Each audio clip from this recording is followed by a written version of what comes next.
क्या सिर्फ कागजों पर कानून सभी के लिए एक है? हकीकत में नहीं। क्या हमारे देश के राजनेता फौजी और उनके परिवार वालों के लिए झूठी संवेदना प्रकट करते हैं?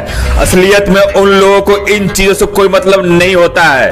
क्या सरकार और प्रशासन देश के कानून से बड़ा है? आप जानते हैं मनीष कश्यप चेन्नई के मदुरई जेल में बंद है। उन पर बिहार में भी कुछ मुकदमा दर्ज है। उसी सिलसिले में उन्हें बिहार के चंपारण कोर्ट में हाजिर होना था। 4 तारीख बीत जाने के बाद भी वह कोर्ट में हाजिर नहीं हो पाए। इसके पीछे जो दलील दिया गया वह बहुत ही हास्यास्पद है। बिहार सरकार कहती है कि मनीष कश्यप का फैन फॉलोइंग काफी अधिक है, जिस कारण उनकी सुरक्षा में 600 पुलिसकर्मियों की आवश्यकता है। इतनी संख्या में पुलिसकर्मियों को मुहैया करा पाना हमारे लिए संभव नहीं है। कभी सरकार कहती है मनीष कश्यप को बिहार आने से यहाँ की विधि व्यवस्था अस्थिर हो जाएगी। तब सरकार से एक सवाल कि जब योगी, मोदी, राहुल गांधी, अमित शाह जैसे बड़े नेता बिहार आते हैं तब उनकी वजह से यहाँ की विधि व्यवस्था पर कोई असर पड़ता है या नहीं, या उनके सुरक्षा में पुलिस कर्मियों को तैनात करना पड़ता है या नहीं?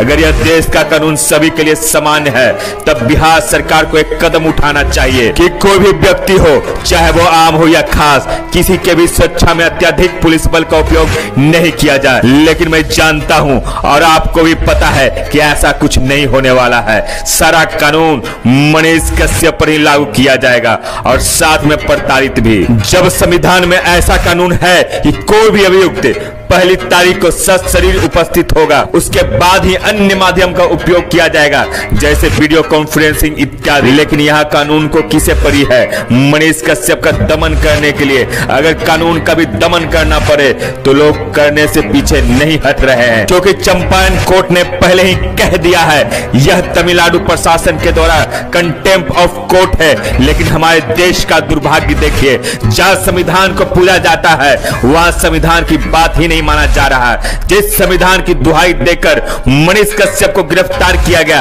आज उसी संविधान को अपने हिसाब से उपयोग कर रहे हैं, जो भविष्य के लिए खतरनाक है। यह राज्य और यह देश जो राष्ट्रीयता पर गर्व करती है, जो अपने जवानों पर गौरव करती है, जो हमेशा देशभक्ति की दुहाई देती है, जो यह संकल्प लेती है कि अपने जवानों और उनके परिवार वालों के साथ हमेशा खड़े रहेंगे, लेकिन जब खड़े होने का वक्त आता है तो कोई दूर दूर तक दिखाई नहीं देता। नहीं तो जरा सोचिए, मनीष कश्यप के पिताजी फौज में हैं, उनके चाचा जी फौज में हैं, उनके दादाजी स्वतंत्रता सेनानी रहे हैं। उनके घर के चिराग को राष्ट्रद्रोही साबित करने की साजिश रची जा रही है, जिनकी रगों में राष्ट्रीयता कूट कूट कर भरी है, जो पूरे बिहार में क्रांति लाना चाहता है, जो पूरे बिहार को विश्व पटल पर उभारना चाहता है। एक फौजी के बेटा जिसके पिता अपने देश का रक्षा करने के लिए बॉर्डर पर है और उसका पुत्र अपने राज्य की रक्षा हेतु जेल की सजा भुगत रहा है। मैं आज पत्रकार मनीष कश्यप के बारे में बात नहीं करने आया हूँ, नए इंजीनियर मनीष के बारे में। आज एक फौजी के बेटा मनीष कश्यप के बारे में बात करने आया हूँ। क्या एक फौजी के बेटा को प्रताड़ित करना सही है? क्या पूरे बिहार को इस फौजी के बेटे के साथ खड़ा नहीं होना चाहिए, या उन नेताओं के इस फौजी के बेटे के साथ खड़ा नहीं होना चाहिए जो हमेशा सैनिकों का साथ होने का वादा करते हैं और दिखावा भी? जब भी कोई सैनिक शहीद होता है तो लोग लाखों की भीड़ लगा देते हैं, लेकिन आज एक सैनिक का बेटा और उसके पत्नी दर बदर भटक रही है, रो रही है, तड़प रही है, आप सभी से गुहार लगा रही है और कह रही है कि मेरा निर्दोष बेटा को जेल से बाहर निकाल दो। सैनिकों के लिए स्नेह और प्रेम दिखाने वाले लोग कहां गए?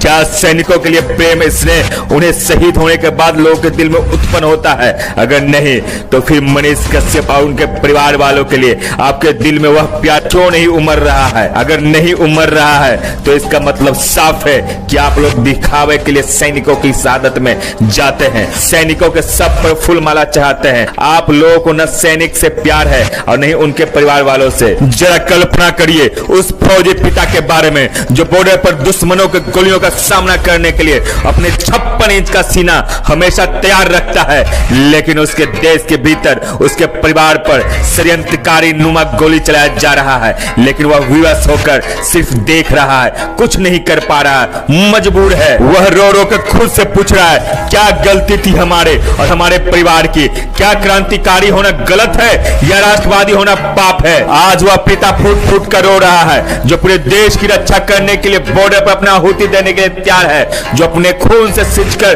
भी देश की रक्षा करने के लिए तत्पर है। लेकिन उनके बेटे के साथ जो अन्याय हो रहा है उसमें वह इतना विवश है कि कुछ भी नहीं कर पा रहा है। नहीं तो एक सैनिक क्या कुछ नहीं कर सकता है, अपने देश का निर्माण भी और अपने परिवार वालों की रक्षा भी। लेकिन उन्हें भारतीय संविधान पर भरोसा है और विश्वास भी।